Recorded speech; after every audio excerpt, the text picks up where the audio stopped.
welcome to another DorkLair action figure review. Today I'm taking a look at Odious the Living Curse from Unparalleled Universe. This current configuration is the jumpsuit that he had exclusive at San Diego Comic-Con. Huge shout out to Chris Marino from the DorkLair for picking that up for me. I appreciate it. So basically I do have the full standard figure plus this jumpsuit. That's how he sold it at SDCC. So you bought the standard figure with the flannel and the jeans and all that stuff.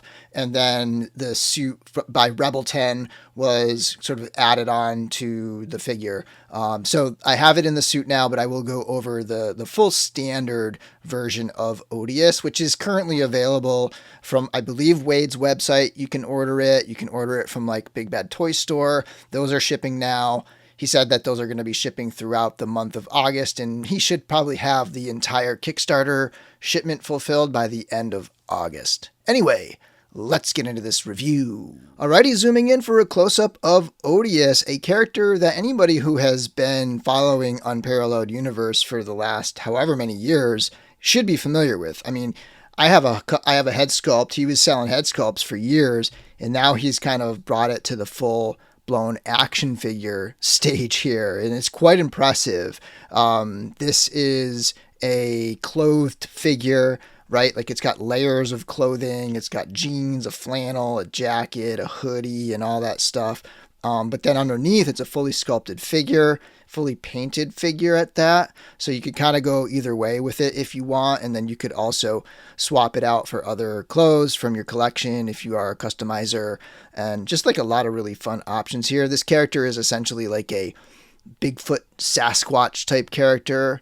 You can go to the box and look inside the interior of the box, and there's like little newspaper clippings and sightings and things and little Easter eggs and such to kind of like learn a little bit about the character. But yeah, Odious. Some nice paintwork on that head sculpt. You've got some different shades of browns on the face there, and you know, the eyes have that kind of comic book style white to them. This very much feels like a comic book character.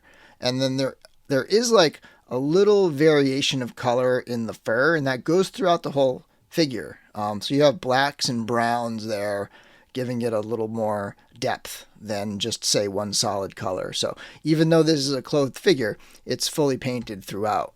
And then we have this jacket here. So this jacket does have some details. There's a little bit of stitching detail here on the bottom of the sleeve. You have some stitching going on in the edge of the collar. It does have a wire here, so the wire runs down the front of it, and then along the bottom there's a split in the back, and then the wire continues over here and then up through this side. So two wires, one on each side, giving you some posing options. And then the flannel underneath looks great. You've got pockets sewn in there. It attaches with Velcro. One cool thing that they did was they made one flannel without sleeves so that it fits nice and tight and snug and looks good underneath the jacket. And then they have one with sleeves included that you can swap it out if you don't want to have the overcoat on top. There's no wire in the hoodie. I would have liked that, but it does have the strings. So if you want, you can pull them and cinch them down and have him cinching his hood down if you want to have the hood up like that. So nice little kind of like play feature there with those strings through the hoodie. And then a look at the jeans, also Velcro, so you can get them on and off very easily. When you remove the jeans, you'll have to remove the feet, and I'll show you that later in the video. But I do like that there's that kind of classic denim stitching there to kind of give it a little bit of a realistic look. And here you can kind of see how the pants look in the back. And then on the bottom, they are frayed to have that kind of worn out street look right there. And here's Odious all zoomed out so you can get a look at that overall silhouette. And when I do this and just look at it, it feels like a fully developed figure and character, right? Like this feels like a Mezco, or like it could be in like the Gomez universe or something like that. It just kind of has that same vibe and feel to it as like the 112 Collective Rumble Society type stuff. And I think it's going to fit in perfectly with those figures. And for height, he stands at right about 7 inches tall. And for comparisons, here are a couple Mezco 112 collectives. On the left is the Christopher Reeve Superman, and on the right is a Golden Dragon Gomez with a Diabolique head. Here we have a couple Mythic Legions figures. On the left is Poxus, which you can see that 1.0 Mythic Legions figure scales perfectly well. It's like the same exact height. Top of the head, not the top of the horns, but top of the head is the same exact height as Odious. And then on the right is a 2.0, one of the slimmer, smaller Mythic Legions figures. Also scales well, just a different height, but they're in the same scale, I would say. They're in that like 6.5 to 7 inch scale. And Odious is interesting because like you could go either way. Like he could be like a huge hulking Bigfoot type character, or he could be human sized. So I think like having him as a monster or just as like a humanoid ape type character, either way works really well, and that's a nice versatility there. Next, here he is with Spiritoy's Animal Warriors Tiberius on the left and the Savage Crucible Kamo of the Isles on the right. Next, here he is with a couple Ninja Turtles. On the left is the Mezco 112 Collective Michelangelo, and on the right is the NECA Mirage Michelangelo. Here we have a couple Hasbro figures. On the left, G.I. Joe Classified Doc. On the right, the MCU Marvel Legends Deadpool. Here's a couple Figura Obscuras, Monkey King on the left, Anubis on the right. Here's a couple larger anthropomorphic animal guys. On the left is Maestro Union's Master Wang, and on the right is the Axie Toys T-Rex. Here's a couple skeletons with Odious. On the left is the new Legion Builder skeleton from Four Horsemen Studios with the Headless Horseman head on there.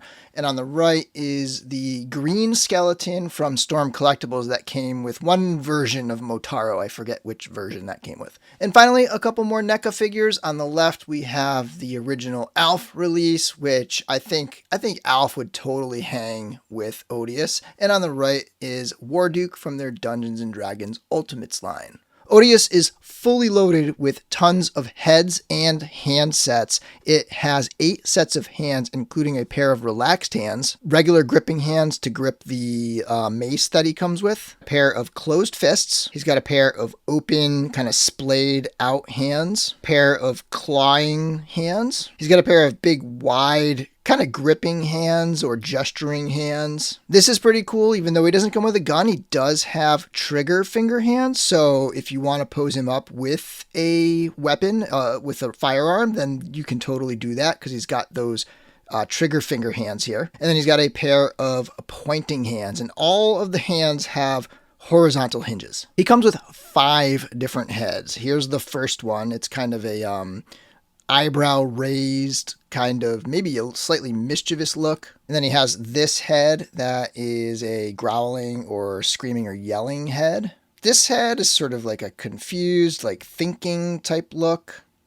Tons of great expressions here. Here's one that's sort of a shocked or surprised, wide-eyed kind of look. And then here's probably the second most like straightforward type head, and that is like a grimacing, kind of one eye cocked looking head here. His weapon is a mace with a metal head of an ape on the top. So this thing could do some damage for sure. Some nice little details in the handle here with these wraps, and then another sort of like fabric wrap looking area at the bottom there. And then this piece looks like it's metal. So it almost makes it look like this is a metal bar all the way up, and then it's just wrapped with some leather and fabric. And it does come with a second flannel. So you have like multiple options. You could do this flannel with the sleeves off and just have them sleeveless flannel. You could do this flannel with the jacket, or you can do this flannel with the sleeves right here. So some really good options and different looks you can do just with the standard Odious. All right, we're going to get into the articulation. I want to take the clothes off and do it that way. So this will serve 2 purposes. It'll show you how you can kind of disassemble this figure, and then it'll also show you the actual like points of articulation without the clothes on. The clothes don't really limit much. Like you're going to see here, like that double jointed elbow is not really hindered at all. The legs, nothing's really hindered. I mean, it can kind of do all the stuff you want it to do, even with the clothes on.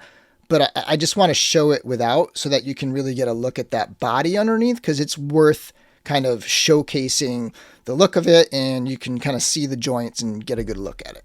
Anyway, so the hands are removable. Obviously, it comes with extra hands. They're pretty tight in there. I would suggest heat. My figure's pretty well warmed up, so mine are popping off pretty easy right now.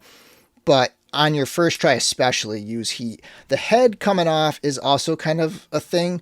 So when I popped it off, the bottom peg originally came off, and then I heated this up a lot, and like popping and swapping the heads, I definitely suggest a lot of heat with those.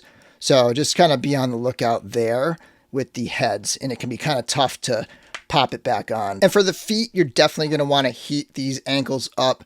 I've been removing them from the top of the ankle, so from the above part, and I've been holding on to that ankle itself and then twisting to get it out of there, which is a little tricky to do on camera, but let's see if I can.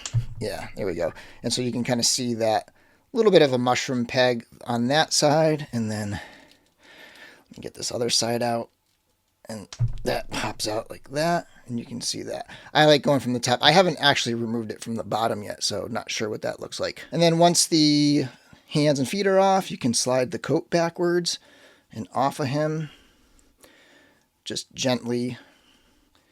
Clothing can be delicate. And then unvelcro that front, and then that comes off super easy, of course.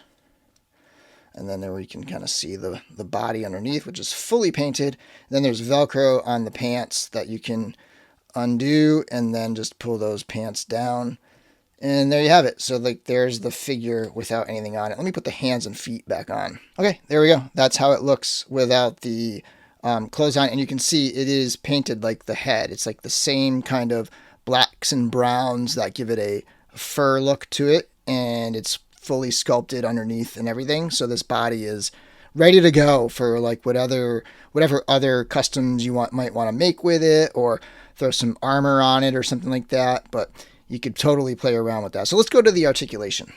The head is on like an amazing amount of range, like between the ball joint at the base of the neck and the ball joint, the double ball joint at the top of the neck. Like there's just so much range. I mean, it can look down, up a ton, to the sides, just tons of motion in that neck. It has the floater style butterfly action. So what they do is they create a long peg that just goes from the shoulder into the torso, and then they use a cover up to sort of just, smooth out the look. It's not actually like a hinge in there. It's just a big long barbell that goes in, but some good range in there with it. So it can come across the chest this far and can come flying out butterfly style that way. The hinge can swing up this far, and then you can swing it all the way around.